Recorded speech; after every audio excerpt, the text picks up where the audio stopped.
Hello everyone, आपका हमारी YouTube channel पर स्वागत है। तो आज इस वीडियो में हम आपका जो सब्जेक्ट है वैक का constitutional values and fundamental duties, इसके मोस्ट इम्पोर्टेंट क्वेश्चन आंसर्स करने वाले हैं। वो क्वेश्चन आंसर्स जो कि एग्ज़ाम पर्सपेक्टिव से काफ़ी ज़्यादा इंपॉर्टेंट हैं एंड अगर आप ये क्वेश्चन अच्छे से करके चले जाते हैं तो एग्ज़ाम में आपकी काफ़ी हेल्प हो जाएगी। तो आप वीडियो को कंप्लीट देखिएगा, स्किप मत कीजिएगा। एंड अगर आपने अब तक हमारे चैनल को सब्सक्राइब नहीं किया है तो कर लीजिए ताकि आने वाली हर वीडियो की अपडेट आपको टाइम से मिलती रहे। तो आइए, constitutional values and fundamental duties आपका जो सब्जेक्ट है वैक का, इसके मोस्ट इंपॉर्टेंट क्वेश्चन आंसर्स देखते हैं जो कि एग्ज़ाम में आने के काफ़ी ज़्यादा चांसेस हैं। तो आइए स्टार्ट करते हैं। क्वेश्चन नंबर 1 है, भारतीय संविधान में संघीय गणराज्य की अवधारणा क्या है। ये क्वेश्चन एग्ज़ाम पर्सपेक्टिव से काफ़ी ज़्यादा इंपॉर्टेंट है एंड एग्ज़ाम में पूछा जा सकता है। भारतीय संविधान में संघीय गणराज्य यानी कि फेडरल रिपब्लिक का जो कॉन्सेप्ट है ये जोर देता है शक्तियों के बंटवारे पर। इसमें कहा गया है कि शक्तियों का यानी कि पावर का डिस्ट्रीब्यूशन किया जाएगा, बंटवारा किया जाएगा अलग अलग स्तर पर। शक्तियों को एक ही व्यक्ति को नहीं दिया जाएगा, यानी कि शक्ति का केंद्रीकरण नहीं होगा बल्कि विकेंद्रीकरण होगा। अलग अलग स्तर पर सरकार बनेगी, उनके बीच में शक्तियों को बांटा जाएगा। जैसे केंद्र सरकार तथा राज्य सरकार के बीच में शक्तियों का विभाजन। कुछ शक्तियाँ होती हैं जो कि केंद्र सरकार के हाथों में होती हैं, कुछ शक्तियाँ राज्य सरकार के पास निहित होती हैं। इस तरीके से शक्ति का विभाजन किया जाता है ताकि कोई भी एक व्यक्ति तानाशाह ना बन जाए। ठीक है, अगर सारी शक्तियाँ एक व्यक्ति के हाथों में केंद्रीकृत कर दी जाएगी तो वो व्यक्ति अपनी मनमानी कर सकता है, तानाशाही शासन चला सकता है। तो इसीलिए इस आशंका से बचने के लिए ये कॉन्सेप्ट आया। संघीय गणराज्य का जो कॉन्सेप्ट था, अवधारणा थी, ये विकसित हुई ताकि भविष्य में तानाशाही की आशंका को कम किया जा सके। ठीक है, आइए अब देखते हैं संघीय गणराज्य की मुख्य विशेषताएं क्या होती हैं। इसमें दोहरी शासन प्रणाली होती है, शक्ति का बंटवारा होता है, सरकार कई स्तर पर काम करती है जैसे केंद्र सरकार, राज्य सरकार एंड कई बार स्थानीय सरकार या लोकल गवर्नमेंट भी होती है। शक्तियों का विभाजन होता है, केंद्र व राज्य के बीच में शक्तियों का स्पष्ट विभाजन किया जाता है। कुछ विषय केंद्र सरकार के अधिकार क्षेत्र में होते हैं, मतलब कि कुछ विषय ऐसे होते हैं जिन पर कानून बनाने का अधिकार केंद्र सरकार का होता है, कुछ विषय ऐसे होते हैं जिन पर कानून बनाने का अधिकार राज्य सरकार को दिया जाता है। तो इसमें शक्तियों का विभाजन देखने को मिलता है। लिखित संविधान, संविधान में शक्तियों के विभाजन को स्पष्ट रूप से इसमें लिखा जाता है। ठीक है, मतलब जिस भी देश में आप संघीय व्यवस्था देखेंगे, आप वहाँ पर एक चीज़ नोटिस करेंगे कि ये जो संघीय व्यवस्था की अवधारणा है इसको संविधान में स्पष्ट भाषा में लिखा जाएगा। ऐसा इसलिए किया जाता है ताकि भविष्य में कोई इसको नकार ना सके या इसको बदल ना सके। ठीक है, तो संविधान में संघीय गणराज्य के बारे में ज़रूर लिखा जाता है जिस भी देश में इस कॉन्सेप्ट को या इस अवधारणा का पालन किया जाता है। ठीक है, जिस भी देश में संघीय गणराज्य की व्यवस्था होगी उस देश में संविधान लिखित होगा तथा संविधान में संघीय गणराज्य के बारे में भी लिखित होगा। नेक्स्ट, संविधान की सर्वोच्चता। ऐसे देश जहाँ पर संघीय गणराज्य हो या संघीय गणराज्य की व्यवस्था हो, ऐसे देश में संविधान सर्वोच्च होता है, संविधान के द्वारा कानून किया जाता है। ठीक है, संविधान सबसे ऊपर होता है, सभी अन्य कानून संविधान के अधीन ही होते हैं। नेक्स्ट है स्वतंत्र न्यायपालिका। न्यायपालिका केंद्र तथा राज्य सरकार दोनों पर नज़र रखती है तथा न्यायपालिका स्वतंत्र होती है। अब देखिए, भारतीय संविधान में क्या कारण थे कि संघीय व्यवस्था को अपनाया गया।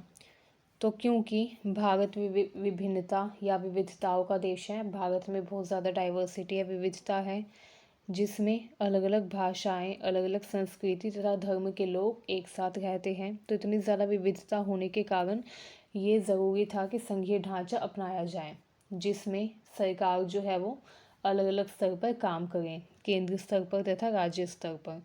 इससे क्या होगा, राज्य सरकार जो है वो अपने राज्य में जिस भी धर्म या संस्कृति के लोग रहते हैं उन सभी की आवश्यकताओं के अनुसार राज्य सरकार नीतियाँ बना पाएगी।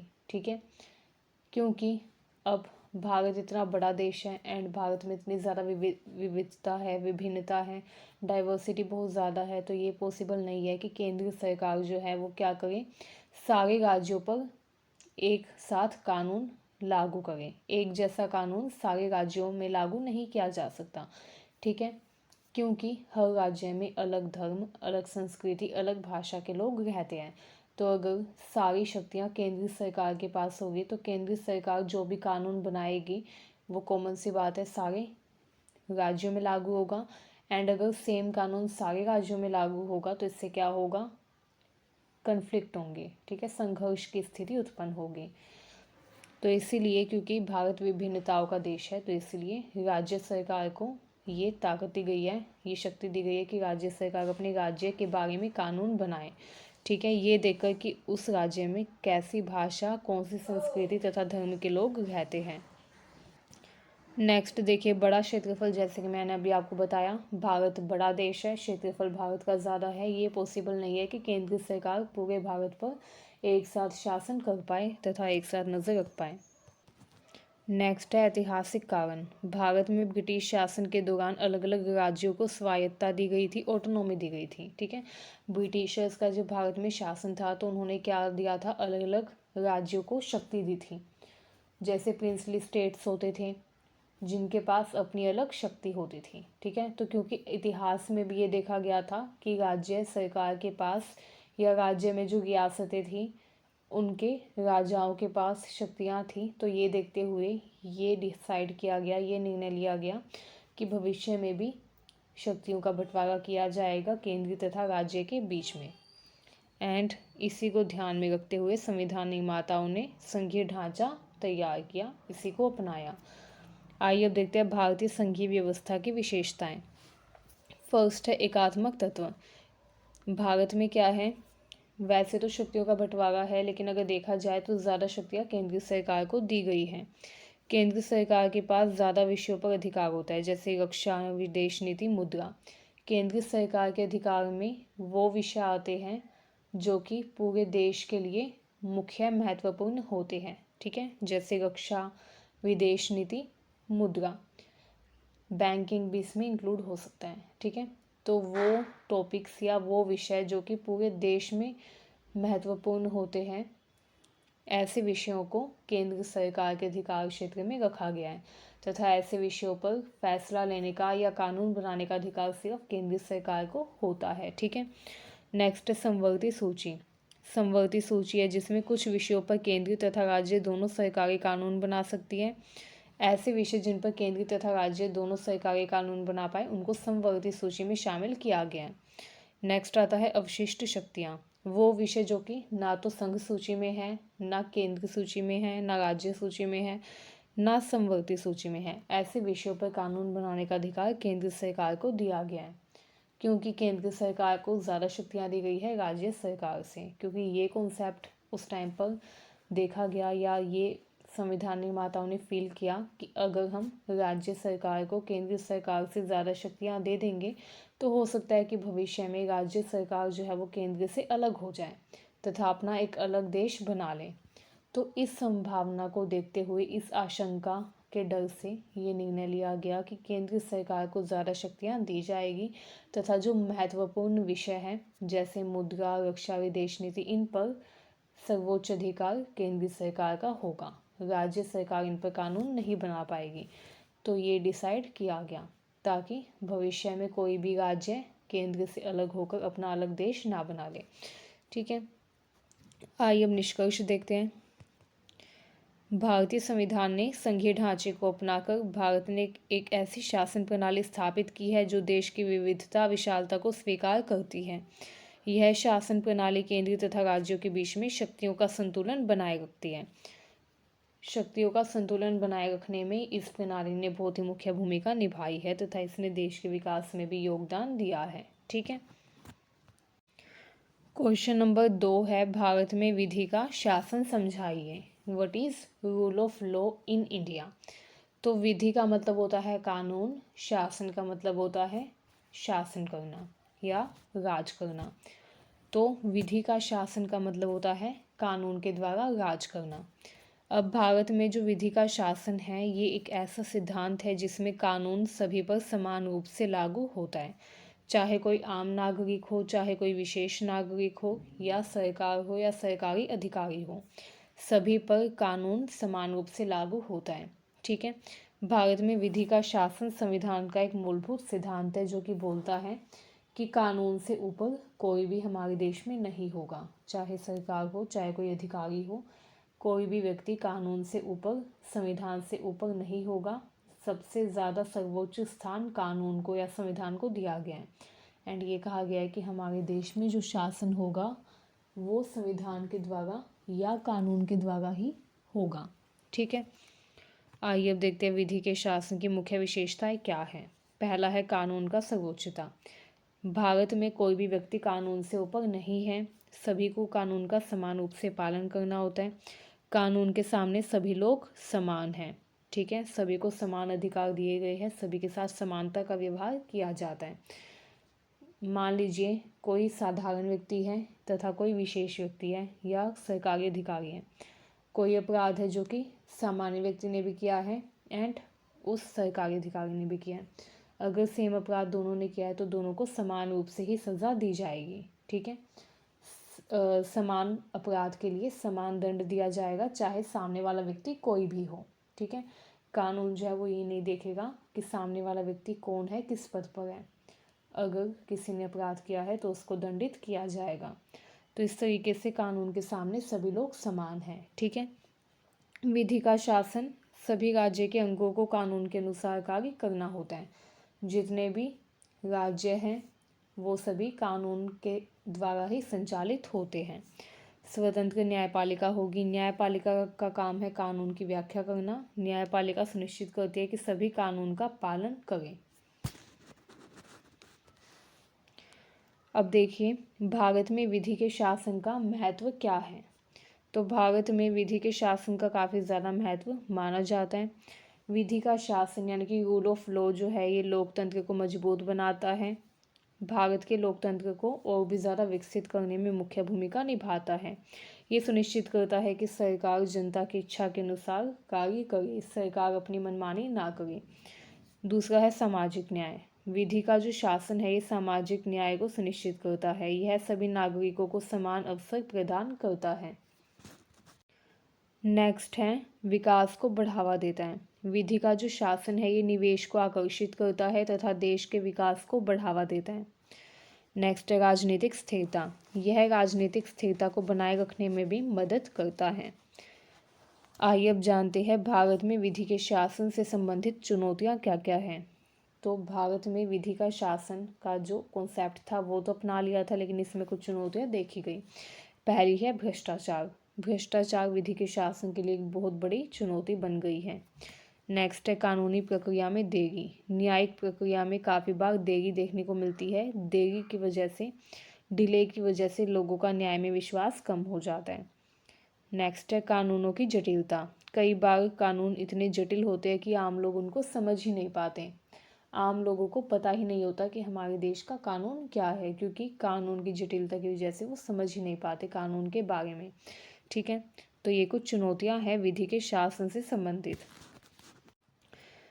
क्वेश्चन नंबर 3 है शक्ति के पृथक्करण का क्या महत्व है। मतलब कि सेपरेशन ऑफ पावर की इसमें इम्पोर्टेंस आपको बतानी है। तो शक्ति का पृथक्करण भी एक सिद्धांत है जिसके अनुसार राज्य की शक्ति को 3 अलग अलग भागों में बांटा जाता है। राज्य की जो शक्ति है वो 3 अलग अलग अंगों में बांटी जाती है।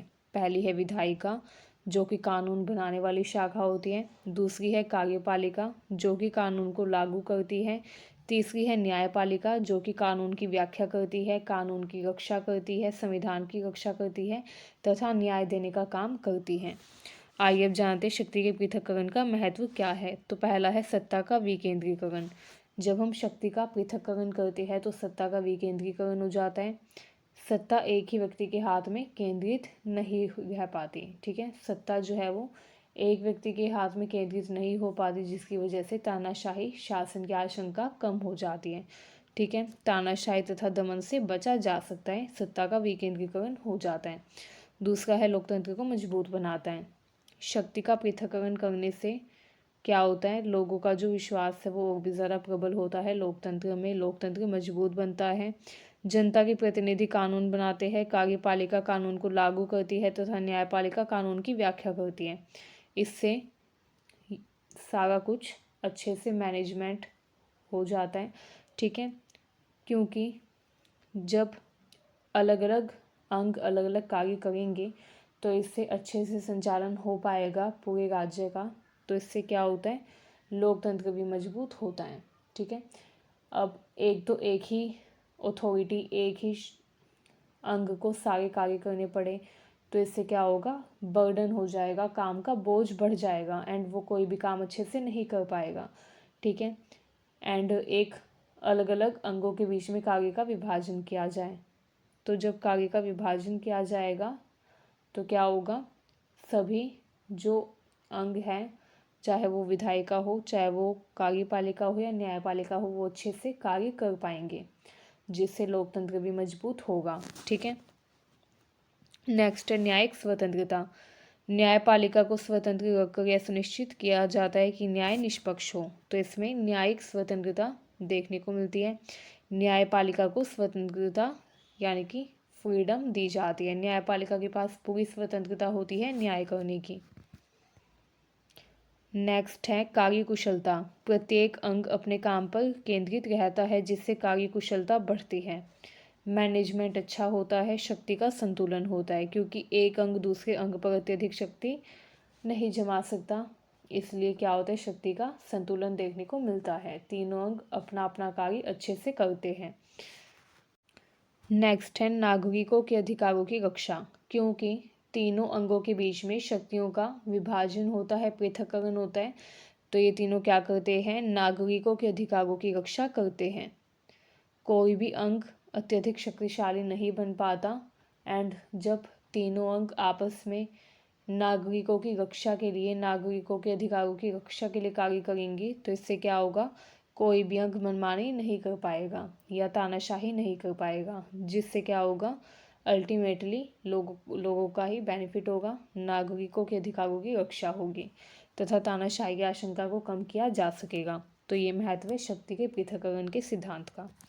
आइए भारत में देखते हैं शक्ति के पृथक्करण को।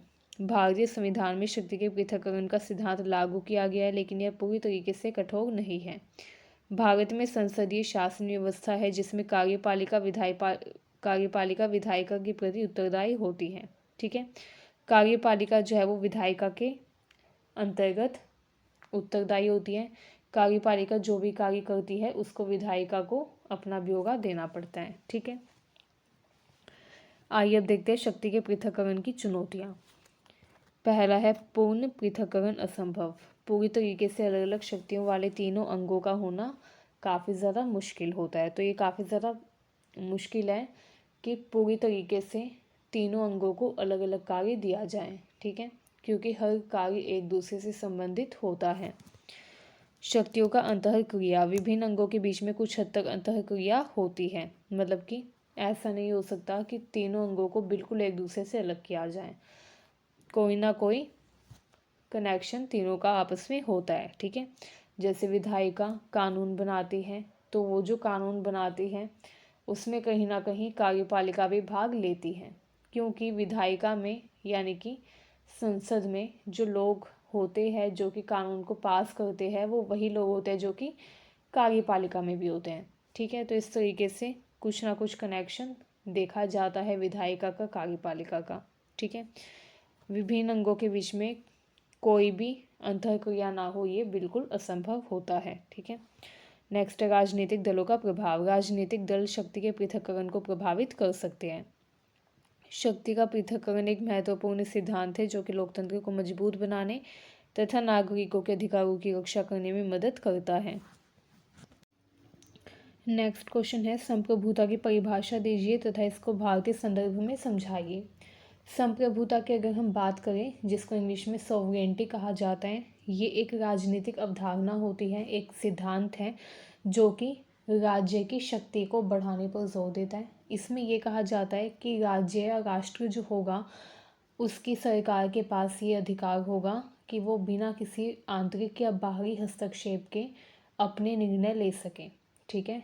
अपने राष्ट्र के विकास के लिए जो सरकार है उसके पास ये अधिकार होगा, ये शक्ति होगी कि वो बिना किसी बाहरी या आंतरिक हस्तक्षेप के स्वतंत्र रूप से निर्णय ले सकें। ठीक है।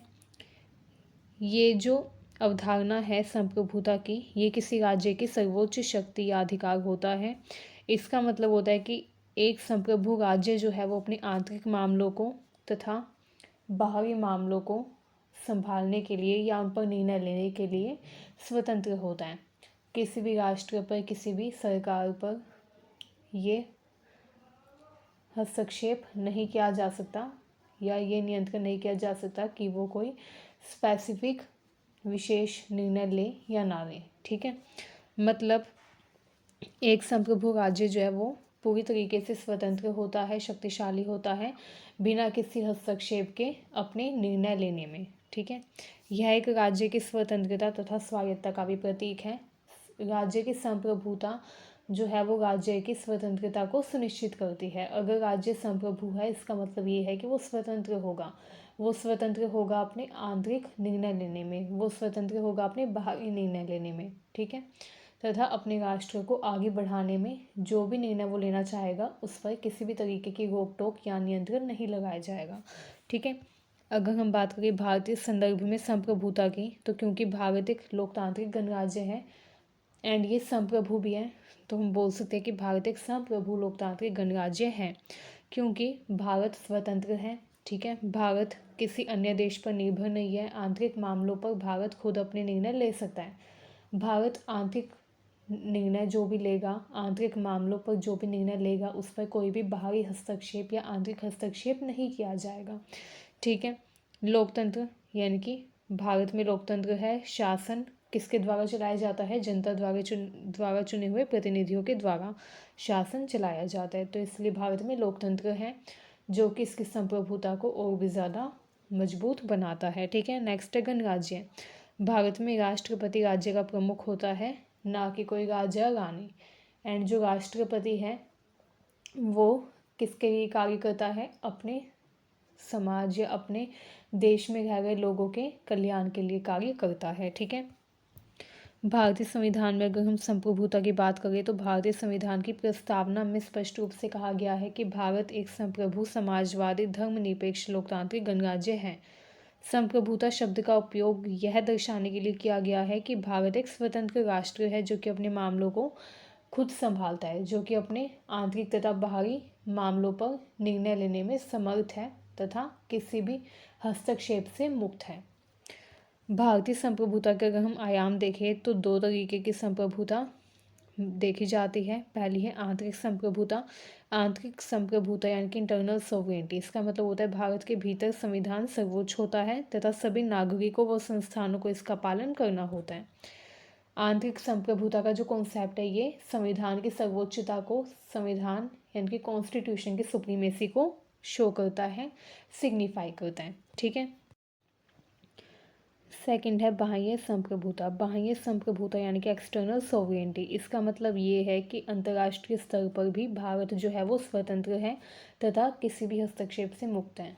भारत अपने मामलों में खुद ही निर्णय लेगा। कोई भी बाहरी हस्तक्षेप भारत के ऊपर अन्य राष्ट्र के द्वारा नहीं लगाया जाएगा किसी भी निर्णय में। ठीक है। भारत जो है ये किसी भी बाहरी हस्तक्षेप को स्वीकार नहीं करता है।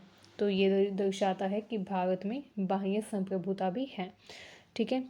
अब देखते हैं भारतीय संप्रभुता का महत्व। फर्स्ट है राष्ट्रीय एकता। संप्रभुता जो है ये राष्ट्रीय एकता यानी कि नेशनल यूनिटी, राष्ट्रीय एकता को मजबूत करती है। इससे देशवासियों में एकजुटता की भावना पैदा होती है। नेक्स्ट है अंतर्राष्ट्रीय सम्मान। एक संप्रभु राष्ट्र के रूप में भारत को अंतर्राष्ट्रीय स्तर पर सम्मान मिलता है। ठीक है। भारत की एक अलग पहचान बनती है अंतर्राष्ट्रीय स्तर पर क्योंकि ये संप्रभु है। ठीक है। थर्ड है विकास। संप्रभुता देश को अपने संसाधनों का स्वतंत्र रूप से उपयोग करने में मदद करती है। इस तरीके से वो देश जो कि संप्रभु होता है उसका विकास भी तेजी से होता है। क्योंकि संप्रभुता देश को अपने संसाधनों का स्वतंत्र रूप से उपयोग करने में तथा अपने विकास के पथ को चुनने में स्वतंत्रता देती है। बिना किसी हस्तक्षेप के राष्ट्र अपने विकास के लिए कार्य कर पाता है। ठीक है। एंड क्योंकि राष्ट्र या सरकार अपने विकास के लिए, अपने देश के विकास के लिए निरंतर बिना हस्तक्षेप के कार्य कर पाती है संप्रभुता के द्वारा, तो इसीलिए संप्रभुता विकास के पथ को और भी गहरा करती है तथा विकास की दर को बढ़ाती है। ठीक है। आइए अब देखते हैं संप्रभुता से जुड़ी चुनौतियाँ क्या क्या हैं। पहला है अंतर्राष्ट्रीय दबाव। कभी कभी वो देश जो कि संप्रभु हो, ऐसे देशों पर दूसरे देश दबाव बनाने का प्रयास करते हैं। ठीक है। कभी कभी अन्य देश भारत पर अपने हितों को थोपने का भी प्रयास करते हैं। आंतरिक चुनौतियाँ भी हैं, जैसे आतंकवाद, अलगाववाद तथा क्षेत्रीय असमानताएं। आइए हम निष्कर्ष देखते हैं। संप्रभुता भारत की पहचान का एक महत्वपूर्ण पहलू है। यह भारत को एक स्वतंत्र तथा सम्मानित राष्ट्र बनाता है। नेक्स्ट क्वेश्चन है, भारत में लोकतंत्र की विशेषताओं पर चर्चा कीजिए। मतलब explain features of Indian democracy. तो अगर हम भारत में लोकतंत्र की बात करें तो लोकतंत्र एक शासन प्रणाली होती है जिसमें जो सरकार होती है उसका चुनाव जनता के द्वारा किया जाता है तथा जनता के अंदर ये सामर्थ्य होता है कि वो सरकार को हटा भी सके। इसके अलावा लोकतंत्र की जो व्यवस्था होती है इसमें क्या होता है, जनता के द्वारा चुने हुए प्रतिनिधियों के माध्यम से शासन किया जाता है। अगर हम भारत में लोकतंत्र की विशेषता देखें तो भारत एक विशाल तथा विविधताओं वाला देश है तथा भारत का जो लोकतंत्र है ये दुनिया के सबसे बड़े लोकतंत्रों में शामिल है। भारतीय लोकतंत्र की कुछ विशेषताएं दी हुई है। पहला है लिखित संविधान। भारत का जो लोकतंत्र है इसके बारे में संविधान में लिखा गया है, मतलब यह लिखित संविधान पर आधारित है। यह संविधान देश के नागरिकों के मौलिक अधिकारों तथा कर्तव्यों को भी परिभाषित करता है। साथ ही शक्तियों का बंटवारा भी किया गया है सरकार के अलग अलग अंगों के बीच में, जैसे विधायिका, कार्यपालिका तथा न्यायपालिका के बीच में शक्तियों का विभाजन किया गया है। तो पहली विशेषता हो गई लिखित संविधान। दूसरी है प्रतिनिधित्वात्मक लोकतंत्र। मतलब जनता जो है वो अपने प्रतिनिधियों को चुनती है जो कि सरकार बनाते हैं तथा शासन करते हैं। शासन किसके द्वारा किया जाता है, जनता द्वारा चुने गए प्रतिनिधियों के द्वारा, तथा वो जो प्रतिनिधि है वो फिर जनता की समस्याओं को दूर करने का काम करते हैं। नियमित चुनाव के माध्यम से जनता अपने नेताओं का चयन करती है। अगर कोई नेता अच्छे से कार्य नहीं करता तो उसको वो हटा भी सकते हैं। ठीक है। नेक्स्ट है सर्वव्यापी मताधिकार। भारत में 18 वर्ष या उससे अधिक आयु के जितने भी लोग हैं उनको वोट डालने का यानी कि मत देने का अधिकार प्राप्त है। ठीक है। ये सुनिश्चित करता है कि शासन में सभी वर्गों का प्रतिनिधित्व हो समान रूप से। नेक्स्ट है बहुदलीय व्यवस्था। भारत में बहुत सारे राजनीतिक दल है जो कि चुनाव लड़ते हैं। जिस भी राजनीतिक दल को सबसे ज़्यादा वोट यानी कि सबसे ज़्यादा मत प्राप्त होते हैं चुनाव के दौरान, वो राजनीतिक दल सरकार बनाता है। ठीक है। अलग अलग राजनीतिक दल जो है वो क्या करते हैं, राजनीतिक प्रतिस्पर्धा को बढ़ावा देते हैं, लोगों को विकल्प प्रदान करते हैं। अब लोगों के पास क्या होते हैं, विकल्प होते हैं कि वो कौन सी पार्टी को, कौन सी दल को विजयी बनाना चाहते हैं, वो कौन से दल को मत देकर शासन की बागडोर सौंपना चाहते हैं। ठीक है। तो इस तरीके से लोगों को अधिक विकल्प प्राप्त होते हैं। ठीक है। नेक्स्ट है विविधता में एकता। क्योंकि भारत एक बहुसांस्कृतिक, बहुभाषी तथा बहुधार्मिक देश है, भारतीय लोकतंत्र इस विविधता को स्वीकार करता है। भारतीय लोकतंत्र में सभी धर्मों, जातियों तथा लिंगों के लोगों को समान रूप से अधिकार प्राप्त है कि वो वोट डाल सकते हैं तथा राजनीतिक दल में शामिल होकर चुनाव भी लड़ सकते हैं। ठीक है। तो इस तरीके से भारतीय लोकतंत्र विविधता को, डाइवर्सिटी को स्वीकार करता है तथा सभी लोगों को समान अधिकार प्रदान करता है। नेक्स्ट है शक्तियों का पृथक्करण। विधायिका, कार्यपालिका तथा न्यायपालिका तीनों अंगों के बीच में शक्तियों का बंटवारा किया गया है ताकि शक्ति किसी एक व्यक्ति के हाथों में केंद्रित ना हो जाए तथा तानाशाही की आशंका को कम करने के लिए शक्तियों का पृथक्करण किया जाता है। ठीक है। जिससे लोकतंत्र मजबूत बनता है। नेक्स्ट है कानून का शासन। भारत में सभी नागरिक कानून के अधीन होते हैं। कानून सभी के लिए समान रूप से लागू होता है, चाहे वह आम नागरिक हो या कोई सरकारी अधिकारी। आइए अब देखते हैं भारतीय लोकतंत्र की चुनौतियाँ। तो कुछ चुनौतियाँ भी है जो कि भारतीय लोकतंत्र दिन प्रतिदिन देख रहा है या जो भारतीय लोकतंत्र को दिन प्रतिदिन सहनी पड़ रही है। तो आइए देखते हैं कौन सी है वो लोकतंत्र की चुनौतियाँ। पहला है भ्रष्टाचार। भ्रष्टाचार दिन प्रतिदिन बढ़ता जा रहा है जो कि एक बहुत ही बड़ी समस्या बन गया है। नेक्स्ट है गरीबी तथा असमानता। हमारे देश में आज भी गरीबी तथा असमानता काफ़ी ज़्यादा फैली हुई है जो कि लोकतंत्र को कमज़ोर बना रही है। नेक्स्ट है जातिवाद। जातिवाद का मतलब होता है जाति के आधार पर चुनाव में भाग लेना तथा जाति के आधार पर वोट देना। ठीक है, तो जातिवाद जो है ये भी लोकतंत्र की एक समस्या बनती जा रही है। जातिवाद या जातिवाद से जुड़ी हुई राजनीति जो है ये भी एक बहुत बड़ी समस्या बन गई है। ठीक है, नेक्स्ट धार्मिक कट्टरता। धार्मिक कट्टरता सामाजिक सद्भाव के लिए खतरा बन गई है जो कि लोकतंत्र को भी कमज़ोर कर रही है। निष्कर्ष देखें तो भारतीय लोकतंत्र दुनिया के सबसे बड़े तथा जटिल लोकतंत्रों में से एक है। यह एक सतत विकासशील प्रक्रिया है लेकिन इसमें कई चुनौतियां भी हैं। भारतीय लोकतंत्र ने दुनिया भर के लिए एक उदाहरण भी पेश किया है। नेक्स्ट क्वेश्चन है सर्वधर्म समभाव की अवधारणा को समझाइए। तो सर्वधर्म यानी कि सभी धर्म, समभाव यानी कि समान भाव। ठीक है, इसका अर्थ होता है सभी धर्मों को समान भाव से देखना तथा सभी धर्मों को एक जैसा सम्मान देना, सभी धर्मों के प्रति समान सम्मान तथा आदर की भावना रखना। सर्वधर्म समभाव जो है ये एक ऐसा विश्वास है जो कि सभी धर्म सत्य की ओर ले जाने वाले मार्ग पर जोर देता है। ये मानता है कि जितने भी धर्म हैं वो हमको सत्य की ओर जाने के लिए प्रेरित करते हैं। सभी धर्म अलग अलग तरीके से हमको बताते हैं कि हम कैसे सत्य की ओर जा सकते हैं, कैसे हम ईश्वर की प्राप्ति कर सकते हैं। धर्म बेशक अलग अलग हो लेकिन सभी धर्मों में लक्ष्य जो है वो एक ही है, जो है हमारी आत्मा का परमात्मा से साक्षात्कार कराना। ठीक है, इसलिए हमको सभी धर्मों का आदर करना चाहिए, सभी धर्मों को एक समान दृष्टि से देखना चाहिए। सर्वधर्म समभाव की मुख्य विशेषताएं देखिए। पहला है सभी धर्मों का सम्मान। सर्वधर्म समभाव बोलता है कि हमको सभी धर्मों को समान रूप से इज्जत या आदर देना चाहिए। कोई भी धर्म दूसरे धर्म से श्रेष्ठ नहीं है, सभी धर्म एक समान है, सभी धर्म समान रूप से श्रेष्ठ हैं। ठीक है, नेक्स्ट धार्मिक सहिष्णुता। हमको ना सिर्फ दूसरे धर्मों का आदर करना चाहिए बल्कि अलग अलग धर्म के लोगों को एक साथ समान अधिकार की दृष्टि से देखना चाहिए। हमको अलग अलग धर्म के लोगों का सम्मान करना चाहिए तथा विभिन्न धर्म के लोगों को एक दूसरे के साथ शांति व सद्भाव से रहना चाहिए। नेक्स्ट है सत्य की एकता। ये मानता है कि सभी धर्म सत्य की खोज में है, भले ही वे सत्य को अलग अलग तरीके से परिभाषित करते हो लेकिन अंततः सभी एक ही सत्य की ओर इशारा करते हैं। नेक्स्ट है आध्यात्मिक एकता। सर्वधर्म समभाव आध्यात्मिक एकता में विश्वास करता है। ये मानता है कि सभी मानवों में एक आध्यात्मिक केंद्र होता है तथा सभी एक ही ब्रह्मांड का हिस्सा है। तो सर्वधर्म समभाव का कॉन्सेप्ट आध्यात्मिक एकता पर भी जोर देता है। ठीक है, आइए अब देखते हैं सर्वधर्म समभाव का महत्व।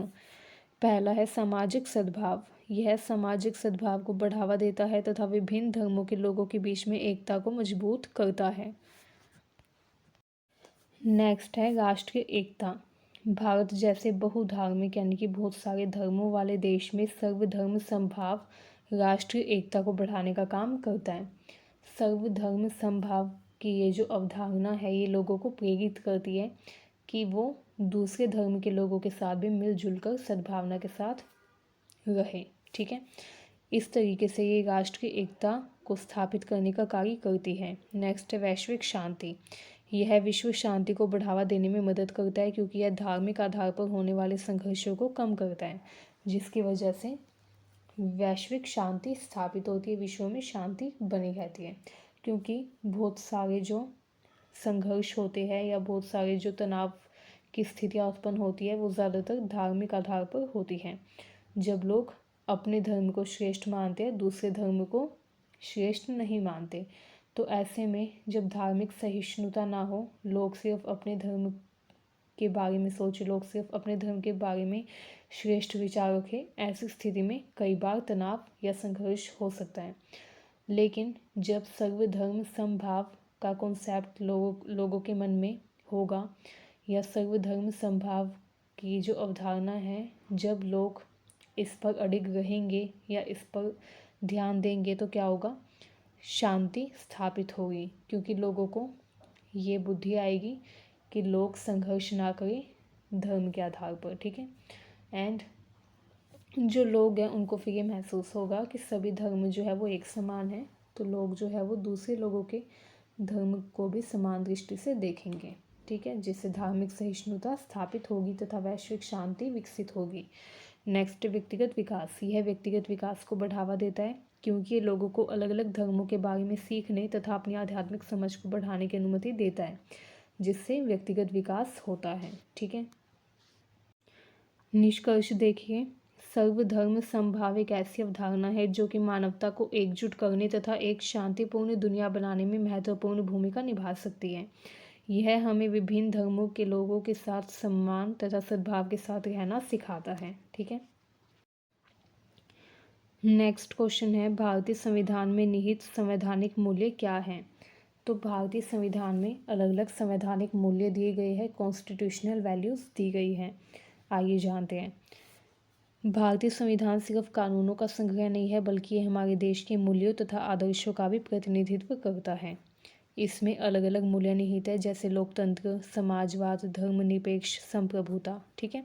तो आइए देखते हैं कुछ प्रमुख संवैधानिक मूल्य। पहला है संप्रभुता।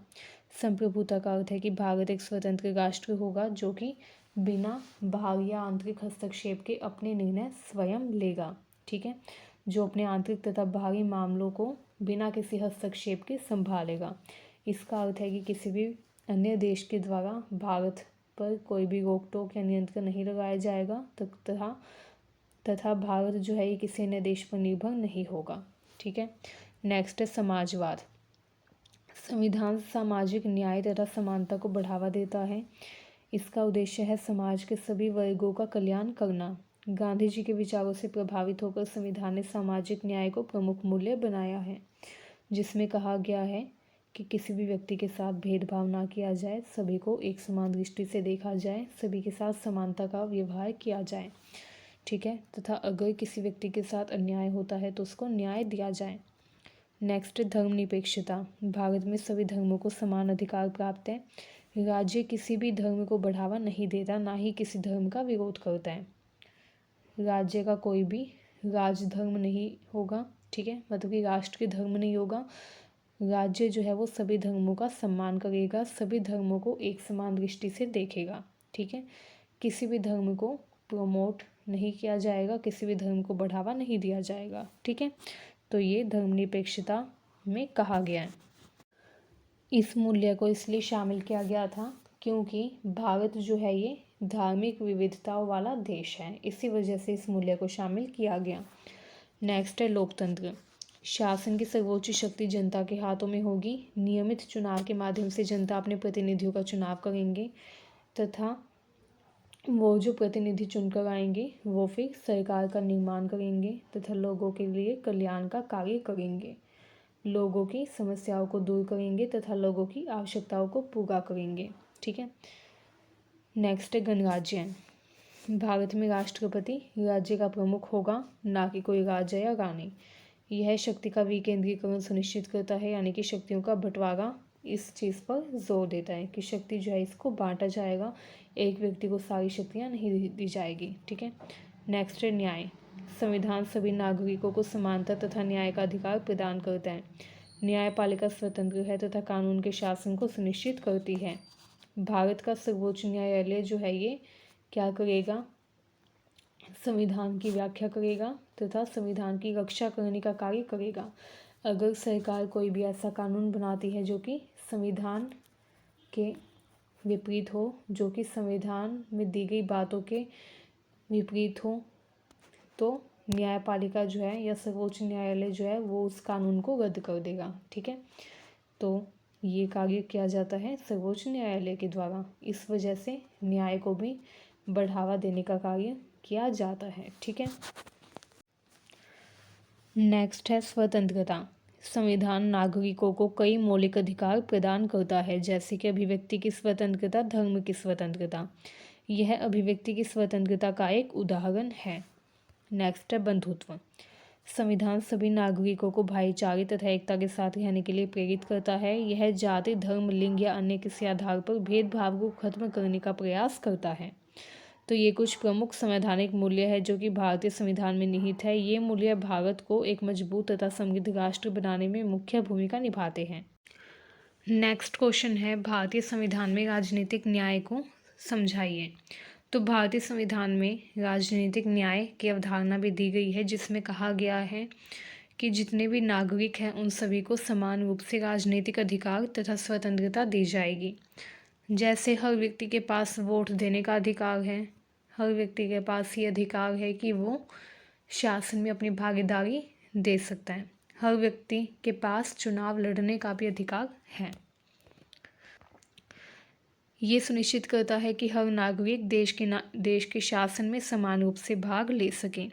राजनीतिक न्याय के प्रमुख घटक की बात करें तो राजनीतिक न्याय के प्रमुख घटक है, पहला है समानता का अधिकार, जो कि बताता है कि जितने भी नागरिक हैं वो कानून के सामने समान होंगे। किसी भी व्यक्ति के साथ जाति, धर्म, लिंग या जन्म स्थान के आधार पर भेदभाव नहीं किया जाएगा।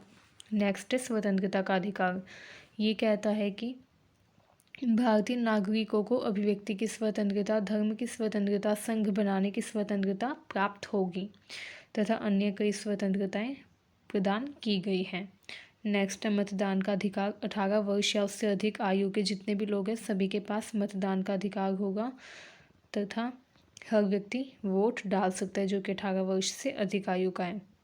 यह सुनिश्चित करता है कि सरकार जनता के इच्छा के अनुसार ही कार्य करे।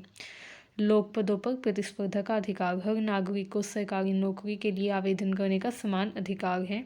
शासन में समान रूप से भागीदारी का भी हर व्यक्ति के पास अधिकार है। हर व्यक्ति चुनाव लड़ सकता है, राजनीतिक दल में शामिल हो सकता है तथा वोट डालने का अधिकार भी सभी को प्राप्त है। अगर हम बात करें राजनीतिक न्याय के महत्व की, तो भारतीय संविधान में राजनीतिक न्याय का बहुत ज़्यादा महत्व है।